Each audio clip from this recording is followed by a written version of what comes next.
Hola, mi nombre es Will. ¿Cuál es tu nombre? I'm supposed to answer in English, right? My name is Mrs. Dedeo. ¿De dónde eres? I was born in Havana, Cuba, and I came here when I was 2.5. ¿Cómo era la vida en Cuba?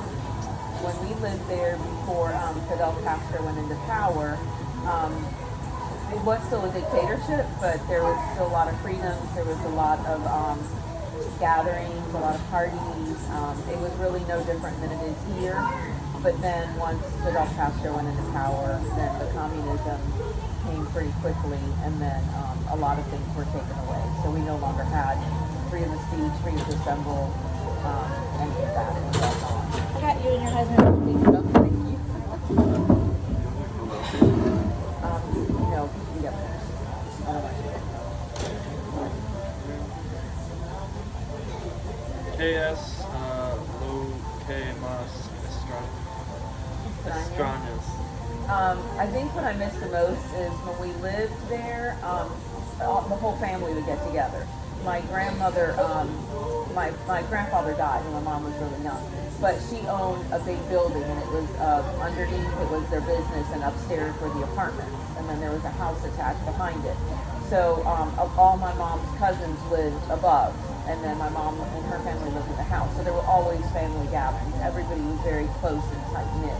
And then once we came here, a lot of them believed in communism, so they stayed there, and then, some of us left. So that kind of broke up the family quite a bit.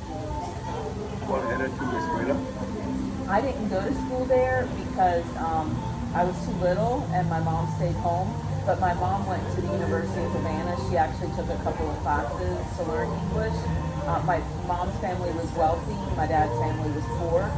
So my dad didn't have that much schooling either. I think he only went to like the 8th grade, and then they didn't have any money for him to move on to a college. So they were, and my mom did. She went to a private Catholic all-girls school her whole entire life, and then she went to the University of Havana. So she had probably the most schooling of anyone there. ¿Cuántos años? Trying to. Okay, you got this. ¿Cuántos años?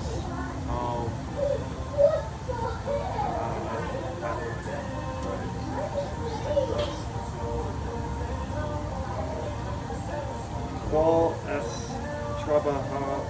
trabajar aquí? Here, right now I'm a digital design teacher. I was a Spanish teacher last year. And then before that, I was a stay-at-home mom, but I'm a graphic designer. I've done that for 33 years. And I was actually the first one in my family when we came to the States to actually go to four-year university and graduate. ¿Y en Cuba?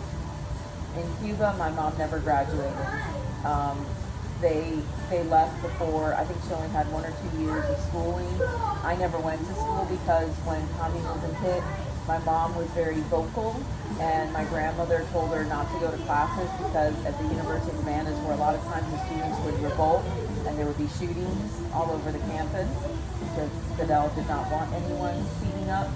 So my grandmother convinced her, don't go to classes, just do your work, go in for one day, turn it in, but do not step foot on that campus. So they didn't really do any, just what they did up until 8th grade or my mom for 12th grade. Un momento, por favor.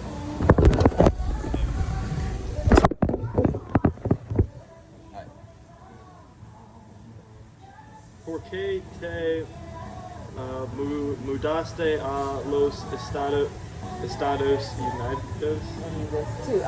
To evade communism because it was getting really bad. There were people shot all the time. There were when he went into power, there were men. If you had long hair and you didn't cut it, you were either shot or you were in prison. I mean, everything was taken away. All of a sudden, the factory, since my mom had money, the factory we owned was taken away. It wasn't ours anymore. The pay went down, so you could be a cleaning person or a doctor, you got paid the same amount of money. And nobody wants that. People want to do better. They want to, get better in life so they can afford things that they want, not be oppressed. So we left. ¿Por años en Cuba? we were there. We left. My mom, my brother, and I left in 1969, and then my dad was not allowed to leave with us. He had to serve what they call their military time, because military age is between 14 and about, I think it's about 40 at that time. So we left on a plane, but my dad had to stay, and their military time, you worked down in the sugarcane fields, and basically you lived in a jail cell and you cut sugar. It had nothing to do with military. It had nothing to do with learning how to fight for Cuba, anything like that. Nothing like that. Como fe el coche cultural cuando te mudaste aquí? I think the biggest cultural shock was there, if you wanted to buy something, like let's say here you go to Target, if you want to get a new shirt, new shoes, new pair of pants, you go, you pick out whatever you want. There you almost go into a store that has a person behind the counter, and you have to give them your sheet of paper, your libreta, and then they tell you what you can afford and what you're allowed to have. And I think that was the biggest, knowing, coming here, and at that time it was Woolworths. I'll never forget it, because we used to take the bus because we didn't have a car, and we'd walk into Woolworths, which is kind of like now like a Target or a Walmart. And I just remember, like, oh my gosh, like, you could get anything you wanted as long as you had the money. You could buy whatever you wanted. My grandmother used to buy me little plastic bracelets every time we went, like for the part, like 25 cents or whatever. But it was like, oh my God, I could have a bracelet, you know? So that was neat.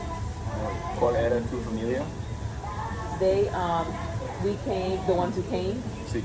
it was my mom, me, and my brother, and then my dad came later. My aunt came a year before Castro, because my uncle knew, he could kind of see it coming, and he wanted to get out. So my aunt and my uncle came to Miami. So when we came from Cuba, we lived with her for 6 months until my dad came. And then my grandmother came, I want to say it was 6 years later. And then my uncle came after my grandmother came. They were in Spain. You could leave Cuba and go to Spain. You could come in through Spain. And so my grandmother did that. She went to Spain to visit my uncle, and then they all came from Spain over.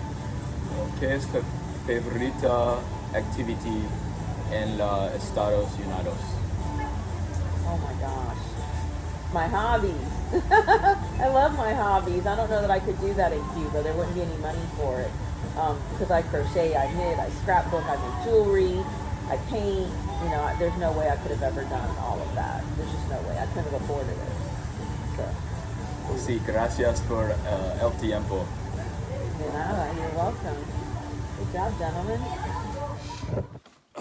So after doing the interview with Miss Tadeo, some interesting things that I learned was that before the Cuba went communist, that they had parties and that the culture was just like the U.S.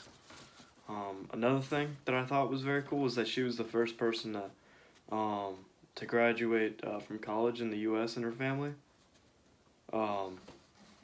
Another thing that I thought was interesting was just how different the lifestyles are. Like in Cuba, when you go to buy stuff, they have it's like they tell you what you're buying, but in the U.S. you can just go anywhere and as long as you have money, you can get what you want. I thought it was cool how before that her family left. I thought it was cool how in Cuba her whole family would all hang out at once with everybody was there. I think that the biggest the biggest conclusion after doing this interview was that it made me more grateful for where I was born, and of the democracy and the freedom of speech that we have, because of how bad it was in Cuba after the communists took over. It also made me appreciate what I have more, because the people in Cuba, they can't.